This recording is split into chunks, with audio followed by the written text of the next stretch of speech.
Hello guys, welcome back to your YouTube channel Learning Orbit. Here I am your friend Ekta Dubey.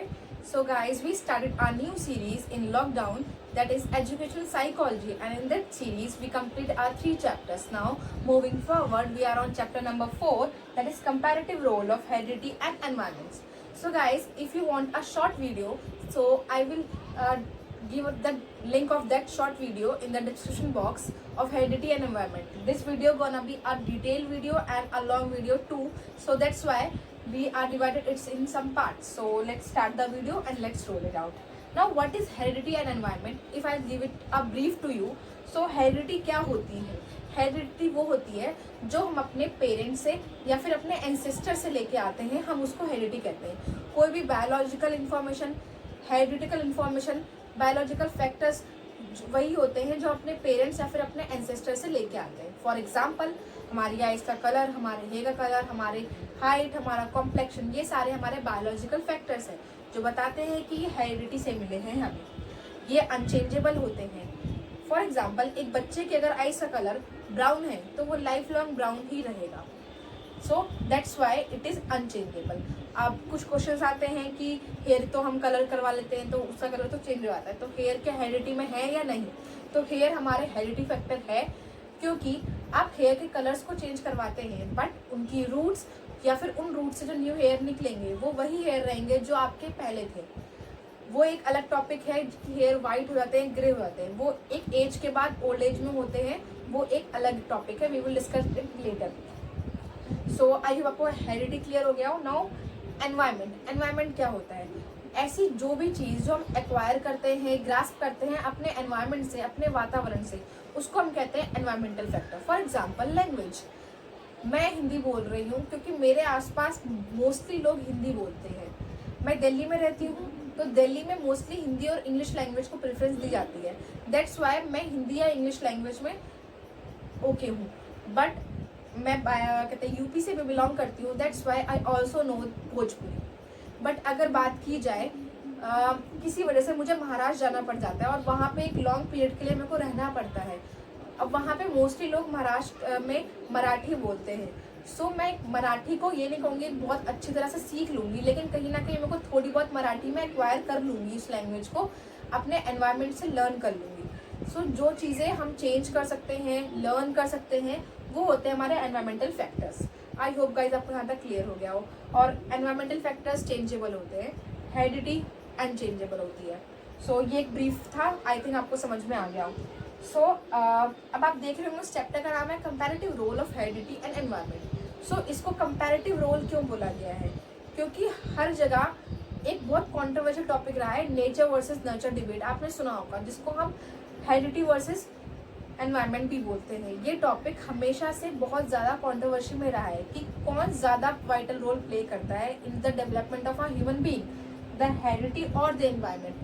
So in the end of this video, we will got to know कि which is more important or which play a vital role, the heredity or the environment. That's why this chapter named as comparative role of heredity and environment. So firstly we discuss the heredity. Now उसके कुछ analytical factors हैं, हम उसको discuss करते हैं. First है determinant of heredity. So we generally say like beget like. So एक human being human को birth देता है, एक लॉयन कब को बर्थ देता है, एक कैट एक किटन को बर्थ देती है. दैट मीन्स जो पर्सन जैसा होता है वो अपने यंग वंस को अपने जैसे को बर्थ देता है, बट उसमें और उसके यंग वंस में बहुत डिफरेंस होता है. ये हमें बताता है डिटर्मिनेंट्स.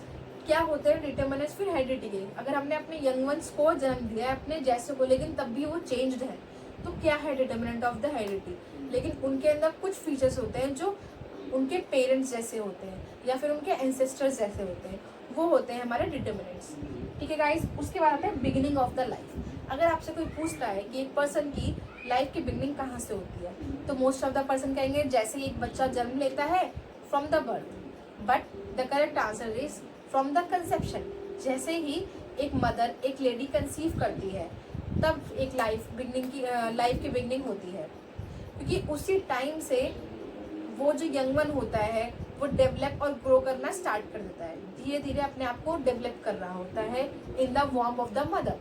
दैट्स वाई जब भी हम लाइफ स्पैन पढ़ते हैं we study the span from वॉर्म टू टॉम। आई होप आपको गाइस क्लियर हो गया हो। तो beginning of the life is from the conception. उसके बाद अब हमने बिगिनिंग ऑफ द लाइफ कर ली, लेकिन वो कैसे होती है। सो आई होप आपको ये आता होगा, बट तब भी मैं एक शॉर्ट ब्रीफ दे रही हूँ। सो जैसे कि एक यंग वन को ह्यूमन बींग्स में जन्म देने के लिए मेल और फीमेल दोनों फैक्टर्स इंपॉर्टेंट होते हैं। और वी ऑल नो कि सारे ह्यूमन बींग के पास 46 क्रोमोसोम्स होते हैं, that is 23 pairs of chromosomes. तो 46 क्रोमोसोम्स होते हैं, लेकिन पेयर्स में वो 23 होते हैं। तो मेल के पास भी 23 पेयर्स ऑफ क्रोमोसोम्स होंगे, फीमेल के पास भी 23 पेयर्स ऑफ क्रोमोसोम्स होंगे। सो मेल अपने 23 नॉट पेयर, सिर्फ 23 क्रोमोसोम्स कंट्रीब्यूट करता है in the form of sperm. Similarly female 23 chromosome देती है in the form of ovum और egg in the scientific term. So in 23 pair से जो इन्फेंट के पास उसके 46 क्रोमोसोम्स आते हैं, और ये 46 क्रोमोसोम्स ही कहलाते हैं डिटर्मिनेंट ऑफ हेरिडिटी।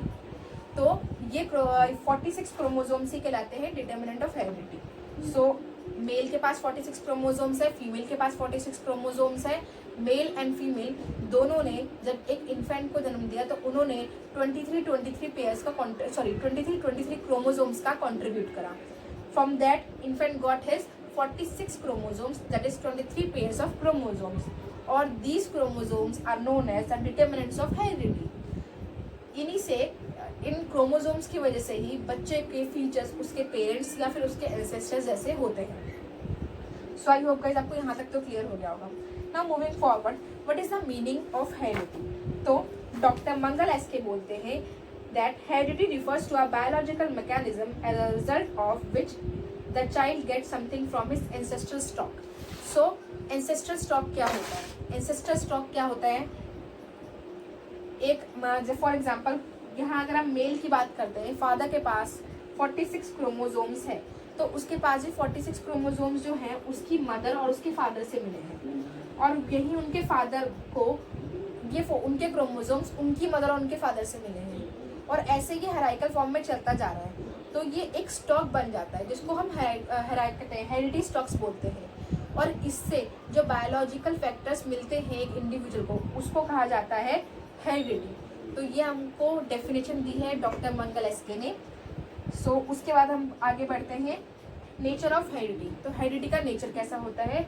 हेरिडिटी को ब्रॉडली 2 पार्ट्स में डिवाइड किया गया है, उसके नेचर को physical nature and the psychological nature.